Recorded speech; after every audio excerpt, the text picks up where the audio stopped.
तो hello guys, welcome back to my channel. तो दोस्तों आप लोग कैसे हैं? उम्मीद करता हूँ अच्छे होंगे। आप लोग बेहतरीन सपोर्ट से हम भी बहुत अच्छे हैं। तो दोस्तों आज हम लोग पढ़ने वाले हैं डे 9 और ये किसका क्वेश्चन है? तो ये एसपीडी का जीके का क्वेश्चन है जो प्रीवियस ईयर में पूछा गया था, यानी कि जो पिछले सालों में आया था। 1995 का क्वेश्चन है, चेन्नई में पूछा गया था और ये रेलवे का क्वेश्चन है। तो 2022 में आने वाले सभी कम्पिटेटिव और 2023 में आने वाले सभी कम्पिटेटिव के लिए बहुत ज़्यादा महत्वपूर्ण है। तो आप लोग नहीं देखे इसके पहले वाले सीरीज तो जाकर देख लीजिए। हम लोग शॉर्ट में रिविजन करते हैं, यानी 2-4 वीडियो का है, 2-4 मिनट का ही वीडियो होता है, ताकि आप लोग बोर ना हो और आपका रिवीजन भी हो जाए। तो आप लोग फास्ट रिवीजन करना चाहते हैं तो एक दिन में 10 भी वीडियो देख सकते हैं। आज हम लोग 9वां वीडियो पढ़ रहे हैं, आप लोग 9वां छूटा है तो आप लोग बिल्कुल सभी को एक साथ डाउनलोड कर लीजिए। नहीं तो फिर क्या करेंगे, तो सभी को एक साथ देख सकते हैं, यानी कि भगा भगा करके मतलब जो याद होगा उसको भगा दीजिए, जो नहीं याद है उसको पॉज कीजिए और याद कर लीजिए, यानी कि 2-4 बार चिल्लाएंगे आराम से याद हो जाएगा।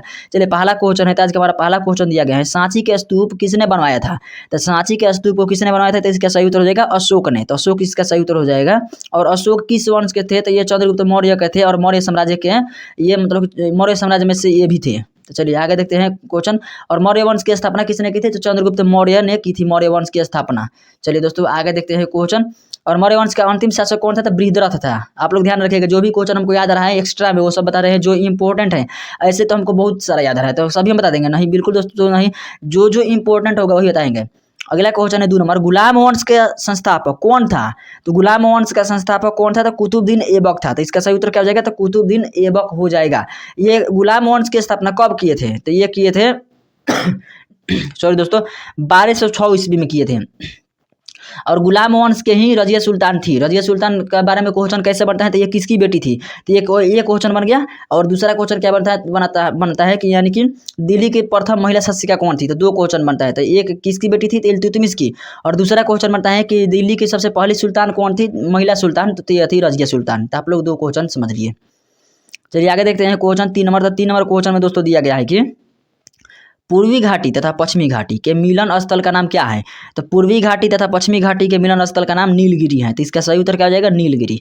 चलिए 4 नंबर क्वेश्चन में है कि लावनी तथा तमाशा कहाँ का लोक नृत्य है? बहुत ही आसान क्वेश्चन है, हम लोग बचपन से याद करते आ रहे हैं कि लावनी तथा तमाशा महाराष्ट्र का लोक नृत्य है। तो इसका सही उत्तर क्या हो जाएगा दोस्तों? तो महाराष्ट्र हो जाएगा।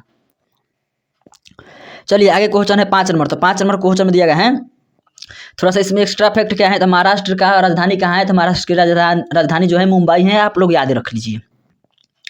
5 नंबर क्वेश्चन है कि प्रसिद्ध संगीतज्ञ तानसेन किसके दरबार में रहा करते थे? तो तानसेन जो रहा करते थे अकबर के दरबार में रहते थे। और अकबर से एक और क्वेश्चन इंपॉर्टेंट बनता है कि अकबर अपने दरबार में कितने मंत्री को रखता था? तो 9 मंत्री को रखता था, जिसे नवरत्न भी कहा जाता है। उसके बाद अकबर से एक और क्वेश्चन बनता है कि मनसबदारी प्रथा को किसने यानी शुरू किया था या समाप्त किया था? ऐसे क्वेश्चन बनता है। तो इसका सही उत्तर क्या हो जाएगा? अकबर हो जाएगा। चलिए आगे देखते हैं 6 नंबर क्वेश्चन। तो 6 नंबर क्वेश्चन में दिया गया है कि यूनिसेफ का मुख्यालय कहाँ स्थित है? तो यूनिसेफ का मुख्यालय जहाँ पर स्थित है वही बताना है। तो इसका सही उत्तर हो जाएगा न्यूयॉर्क में। और न्यूयॉर्क कहाँ पड़ता है? तो यह पड़ता है अमेरिका में। और अमेरिका जैसे न्यूयॉर्क जो बसा है किस नदी किनारे बसा है? तो हडसन नदी किनारे बसा है। उसके बाद अमेरिका की राजधानी कहाँ है? तो वाशिंगटन डीसी। अमेरिका की मुद्रा का नाम क्या है? तो ये है डॉलर। उसके बाद अमेरिका का अभी मतलब कि हेड कौन है, राष्ट्रपति कौन है? तो जो बाइडेन है। तो आप लोगों को सभी याद रखना है। चलिए आगे देखते हैं क्वेश्चन 7 नंबर। जो भी आपके परीक्षा में आने वाला है सभी हम मतलब रिवीजन करा देते हैं। उसके बाद आपको परीक्षा में जीके का टेंशन तो लेना आप लोग भूल ही जाइए, अगर जो आप ये सभी कर ले रहे हो तब। अगला क्वेश्चन है गैट की जगह WTO कब लिया? तो गैट की जगह WTO ने कब लिया? तो 1 जनवरी 1995 में लिया। तो 1 जनवरी 1995 इसका सही उत्तर हो जाएगा। चलिए 8 नंबर क्वेश्चन है। तो 8 नंबर क्वेश्चन में है कि प्रसिद्ध चीनी यात्री फाहियान ने भारत की यात्रा किसके शासनकाल में की थी? तो फाहियान ने भारत की यात्रा चंद्रगुप्त द्वितीय के शासनकाल में की थी। यहाँ पर मौर्य का याद मत करना, मौर्य वाला साम्राज्य तो बहुत समय पहले समाप्त हो चुका था, लगभग 265 ईस्वी पूर्व का ये सब बात है। पूर्व का मतलब हो जाएगा कि 0 से स्टार्ट करेंगे, 1 2 3 4 या 2020 तक आएंगे। उसके बाद तो 0 जो होता है ना उसके पहले 265 साल पहले की बात है। तो ये मतलब बहुत पुरानी है मौर्य वाला साम्राज्य। उसके बाद चंद्रगुप्त द्वितीय के शासनकाल में यह फाहियान आया था, चीनी यात्री था। अगला क्वेश्चन है 9 नंबर, मनसबदारी प्रथा किसने चलाई थी यानी शुरू करना था? तो मनसबदारी प्रथा किसने शुरू की थी? तो अकबर ने की थी, हम शुरू में ही बता दिए थे। चलिए अगला क्वेश्चन कौन सा है? तो 10 नंबर है, एलोरा और एलिफेंटा की कृत साहित्य किस काल की हैं? ये राष्ट्रकूट काल की हैं। तो इसका सही उत्तर क्या हो जाएगा? राष्ट्रकूट काल। चलिए अगला देखते हैं क्वेश्चन 10 नंबर हो गया। 11 नंबर, तो 11 नंबर क्वेश्चन में दिया गया है गुरु तेग बहादुर की हत्या किसने की थी? यानी किसने करवाया था? वो तो राजा थे तो करवाएंगे, जाकर करेंगे थोड़ी ये।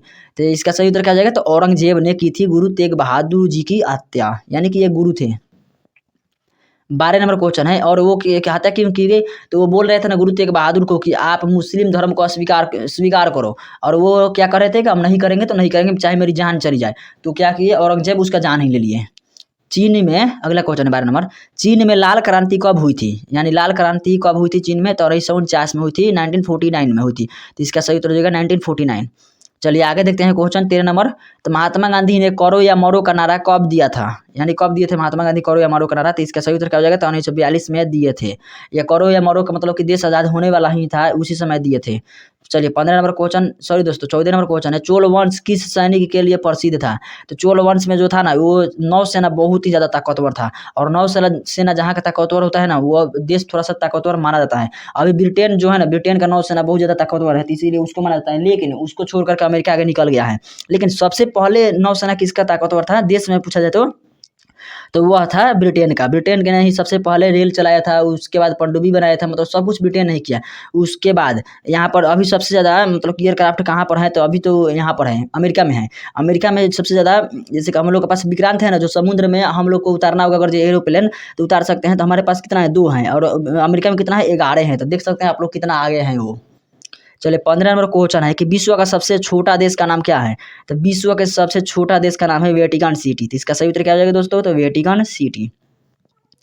16 नंबर क्वेश्चन है, लखनऊ से पहले अवध की राजधानी कहाँ थी? तो लखनऊ से पहले अवध की राजधानी थी फैजाबाद। तो इसका सही उत्तर क्या हो जाएगा दोस्तों? तो फैजाबाद सही उत्तर हो जाएगा। 17 नंबर क्वेश्चन है कि, सॉरी दोस्तों यहाँ पर क्वेश्चन टाइप नहीं हुआ पाया, और यहाँ पर ऐसे ही आ गया आंध्र प्रदेश। यहाँ पर लगभग लग रहा है हमको ना कि यहाँ पर राजधानी पूछा गया होगा। तो यहाँ पर जैसे कि पूछा गया होगा, हमको समझ में नहीं आ पा रहा है दोस्तों। यहाँ पर क्वेश्चन टाइपिंग जो मास्टर है ना, वो छोड़ दिए हैं, टाइपिंग नहीं किए। यहाँ पर देखिए पहले आंसर आ गया, उसके बाद क्वेश्चन आया, नागार्जुन श्री साइलम अभ्यारण्य किस राज्य में स्थित है? तो आंध्र प्रदेश में। ये वाला एनिमेशन गलत हो गया था। इराक की मुद्रा का नाम क्या है? तो दोस्तों इराक की मुद्रा का नाम क्या है? तो इसका सही उत्तर हो जाएगा दिनार। और इराक का राजधानी कहाँ है? तो इराक की राजधानी है बगदाद। और ईरान की राजधानी कहाँ है? तेहरान। चलिए अगला दोस्तों क्वेश्चन देखते हैं। और ऐसे में क्वेश्चन, गुजरात की राजधानी कहाँ है? तो गुजरात की राजधानी कहाँ है दोस्तों? तो गांधीनगर है। तो गांधीनगर इसका सही उत्तर हो जाएगा। गांधीनगर यानी गुजरात से ही निकल कर कहाँ कौन आया है? तो गुजरात से ही निकल कर और ये आगे आ गया है, यानी मोदी जी गुजरात से ही निकल कर आए हैं। और गुजरात से और किसका संबंध है? तो आप लोग तारिका का नाम सुने हैं, डॉक्टर तारिका का, जो CID बनाती है, वो भी गुजरात से ही निकल कर आई हैं। चलिए अगला देखते हैं क्वेश्चन 20 नंबर, बिहार से झारखंड कब अलग हुआ था? तो बिहार से झारखंड कब अलग हुआ था? तो इसका सही उत्तर हो जाएगा 2000 से, यानी वर्ष 2000 में बिहार से झारखंड अलग हो गया। तो चलिए दोस्तों आज के लिए इतना ही। वीडियो देखने के लिए धन्यवाद। Thanks for watching this video. Thank you दोस्तों, थैंक